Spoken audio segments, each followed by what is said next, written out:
কি ভাবছো এই যে ভিড়টা না, এই ভিড়টা গাইস তোমার বাড়ির দিকেই আসছে, এটা তুমি ভেবে নাও, কারণ খুব তাড়াতাড়ি এই ভিড়টা গাইস তোমার বাড়ির দিকে আসবে।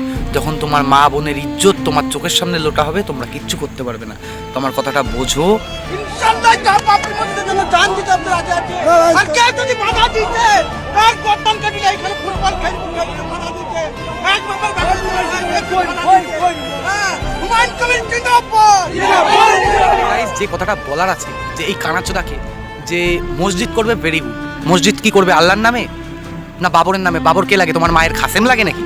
যে বাবর বাড়া ইন্ডিয়ার সব থেকে বড় দেশদ্রোহী, হ্যাঁ, ইন্ডিয়ার হাজার হাজার হিন্দু ফ্যামিলিকে হত্যা করেছে বাবর। এই বাবরের মসজিদ তোমার সেটার উপরে চটার বাড়ি দিয়ে বের করে দেবো ওরা।